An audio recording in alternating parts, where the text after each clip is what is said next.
Hello, dear students. Very good morning to you all.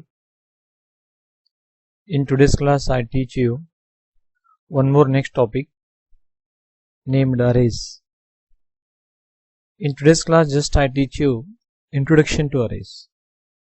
In the next class, I teach you types of arrays: one-dimensional, two-dimensional, multi-dimensional. But before learning one-dimensional and two-dimensional, we need to have the knowledge of arrays. What is an array or why array is required by programmer? First of all, we need to know what is an array. Dictionary meaning of the word array is arrangement. What do you mean by array? Arrangement. If you arrange the available things in a systematic order, that is what we call an array. This is general meaning, dictionary meaning. But in computer science and engineering, what is an array? What is an array? I give you an example first so that you can understand. We are all programmers. Sometimes for us necessary to store and process. Sometimes for us necessary to store and process a large volume of data. Large volume of similar type of data. What do you mean by large volume of data? What do you mean by a large volume of similar type of data? That one I give you some example. Large volume of data means what? Rule numbers of 1000 students. That is huge data. Rule numbers of 100 students. Addresses of 1000 employees. And cities present in India. I want to store the names of all the cities from India. That is what we call large volume of data. Big data. Only one student rule number. That is not a big data. Rule numbers of a few students. That is not a large volume of data. Rule numbers of more students is a large volume of data. I think you are getting. What do you mean by large volume of data? Aadhaar number of all Indians and all your USN numbers. USN numbers of all engineering students from Karnataka. That is what we call large volume of data. But here I give some example. For example, sometimes we need to store and process large volume of data in computer's memory of similar type. Similar type means what? 1000 students rule number. 1000 students rule number means all rule numbers are integers or characters also you can take, no problem at all. That is what is the similar type. Look at the examples, you'll come to know. For example, rule numbers of 100 students. So, how do you store rule numbers of 100 students? How many variables we need? We need 100 variables. Yes or no? To store rule numbers of 100 students, we need separate 100 variables. Each variable is called a scalar variable, separate independent variable. But practically it is not possible to define 100 variables. We need a lot of patience and it's time consuming process also. You can define 100 separate variables with different name. But how do you manage the variables? Very difficult for you, no? There will be a delay in defining, remembering the names and using it. It's very complicated task for the programmer. That's why what we do. So, instead of defining separate 100 variables, because I want to store rule numbers of 100 students, I am not interested in defining separate 100 variables. So, what I do? I define only one array. Little bit you have understood now. Int a of 100. Int a of 100 means at once we allocated 100 memories. To all the memories we have given common name. Which name we have given to all the memories? A. How many memories we allocated? 100. How do you differentiate? With index or subscript value. Name of the first memory will be 0 index. A of 0. A of 1. A of 2. A of 3. A of 4. Name of the last memory will be A of 99. This is what we call an array. Array means continuously we allocated the memory. How many memories we allocated? 100 memories. To all 100 memories we have given common name, that is array name, that is A. And how do you differentiate? With array name and different index value. or subscript value. That is, at once we allocate 100 memories and we give common name, that is A, in this example. You can read it slowly also, you understand. I hope you understood why we need array now. Sometimes for is necessary to store and process large volume of similar type of data. Similar means what? All are integer only. All are integer. Here I store the roll number of first student as 61, roll number of second student as 62, roll number of third student as 63, roll number of next 64, 65 and so on.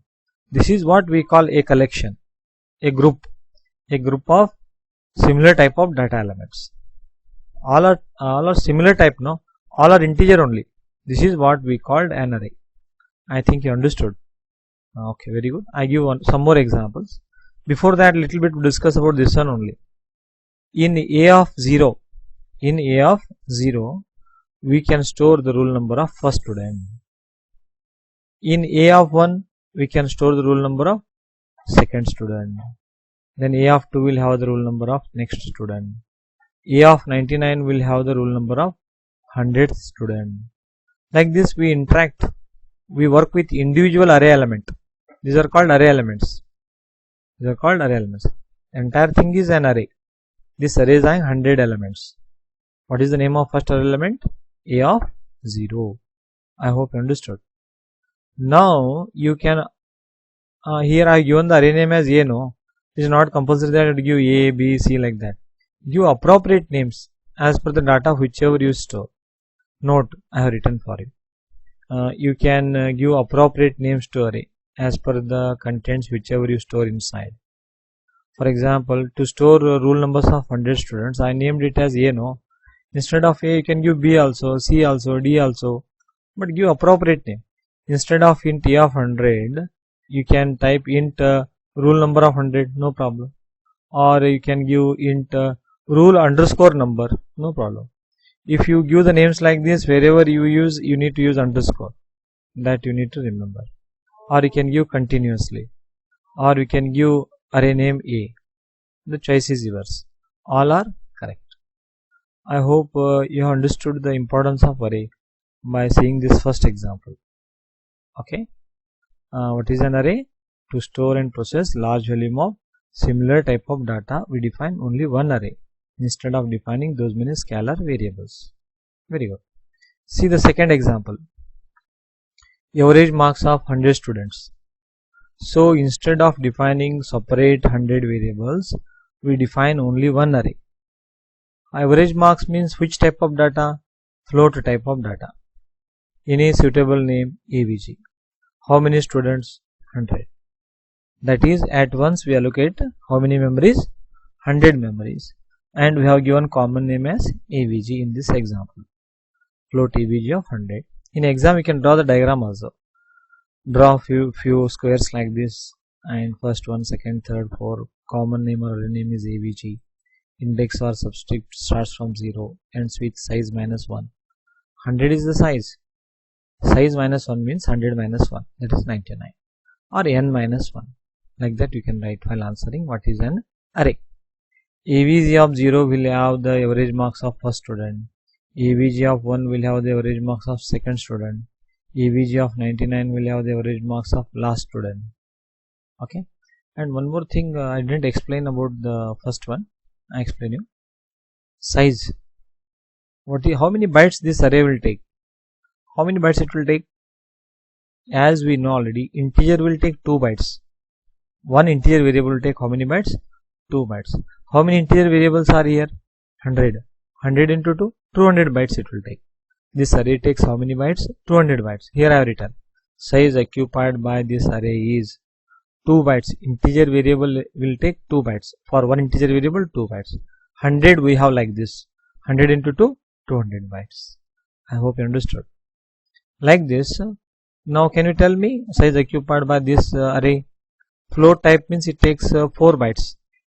How many? 100. 4 into 100, 400 bytes. This is what the second example. To store average marks of 100 students, we define float AVG of 100. See the third example. I want to store name of a student. Your name if you want to store. char name of 100. That means we allocated 100 character memories continuously. You can store 99 characters. Last one is for null value. In the forthcoming classes, you will come to know one extra memory we need to store null value. It's okay, no problem. Don't worry about that. Char name of 100, and you can store 100 characters including null. And name of 0 will have the first character. Name of, for example, if you store John, J will be stored here, O will be stored here, H will be stored here, N will be stored here, backslash 0, that is null value. This is what, how do we store our name. I think you understood. Name of 0 will have the first character of name. Name of 1 will have the second character of name. Name of 99 will have the null value or last character, you can say like that. What is the size occupied by this array? As we know already, character variable will take 1 byte. 1 byte into 100 memories like this. 100 bytes. Okay, I think you understood. Now you have one capability. What is an array? What is an array? Array can be defined as a collection of related data elements. It is a group or a collection of related data elements. All are same, related. Rule number 1, rule number 2. There is a relationship between these values. Related data elements of the same data type. It is very important here. All are of same type. If all are of different, that is called structure. That is last one we learn, last module. What is an array? A collection of related data elements of similar type. This similar is called a structure, stored in computer's continuous memory with a common name but with different index that starts from 0 and ends with size -1. This is what we call an array. Example, to store rule number of 100 students, int roll number of 100, to store average marks of 100 students, float AVG of 100, to store name of a student, char name of 50. But I want to store rule number of 100 students. To store names of 100 students, we need 2-dimensional array. Char name of 100 by 50. 100 rows, 50 columns. Each row will have the name of individual student. To store the city name, these are all 1-dimensional array. Okay, shortly will come to know, no need to worry. Char city of 25, 1-dimensional array. I hope you understood. In the next class, I teach you types of arrays. First we discuss 1-dimensional, then 2-dimensional. If you learn 1 and 2-dimensional, you are able to work with multi-dimensional. We won't study it, but we study these two in detail. Thank you. Have a nice day. Take care. If you have any doubts, please ask questions. But please watch the video again and again till you understand. Thank you. Take care.